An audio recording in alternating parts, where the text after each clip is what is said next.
मुदगा येथील शेतकऱ्याच्या भाताच्या वळ्यांना अज्ञाताकडून आग लावण्यात आलेला आहे। ही आग अज्ञात व्यक्तींनी रात्री लावल्याचा अंदाज आहे। शेतकरी सकाळी शेताकडे गेल्यावर त्याला वळ्या जळलेल्या दिसल्याने त्याच्या डोळ्यात अश्रू आले। मुदगा गावामध्ये गेल्या 7-8 वर्षांनंतर ही घटना आज घडली आहे। शिवारामध्ये दारू, गांजा, सिगारेट ओढणाऱ्या रात्रीचे लोकांचं प्रमाण वाढलं आहे। याकडे सुद्धा पोलीस प्रशासनाने लक्ष देणं गरजेचं आहे। शेतकरी यल्लाप्पा गुंडुकेदार यांचं या आगीमध्ये 50,000चं भात पीक जळून खाक झाल्याचा अंदाज आहे।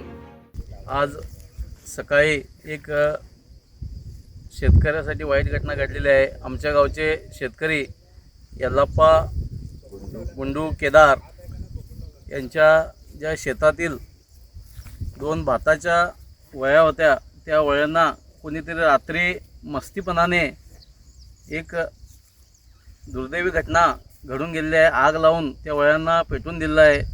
हे फार दुर्दैवी आहे, कारण शेतकऱ्याला किती त्रास होतात शेती करण्यासाठी, या शेतीचं पीक घेण्यासाठी काय त्रास होतात ते शेतकऱ्यालाच माहीत असतं। ज्याने कोणी हे मस्तीने काम केलं आहे त्याला देव तर शिक्षा देणारच।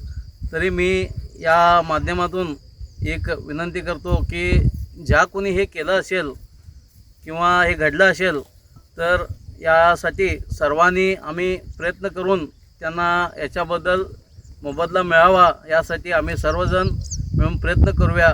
व या शेतकऱ्याला जे गवताच्या 2 वळ्या जळून भाताच्या दुःख झालेलं आहे त्याच्यात आम्ही सर्वजण सहभागी आहोत।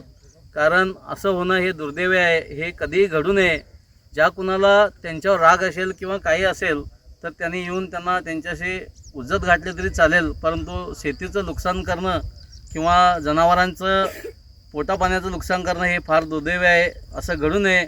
आई भावकेश्वरीने त्यांच्या या जे नुकसान झालं आहे त्यांच्यातनं त्यांना सावरण्यासाठी शक्ती द्यावी व आम्ही सर्वजण या जे काही घडलेलं आहे त्याच्यात काही पुढे सरकारी माध्यम असेल किंवा कशातूनही जे काही मिळत असेल त्यात आम्ही सर्वांनी मदत करून त्यांना सहकार्य करण्यासाठी मदत करूया, असं विनंती करून जे कोणी हे कृत्य केलं आहे त्याला त्याची शिक्षा आई भावकेश्वरीने द्यावी अशी आई भावकेश्वरीने प्रार्थना करतो व हे जे काय घडलेलं आहे दुर्दैव आहे असं मी सांगतो।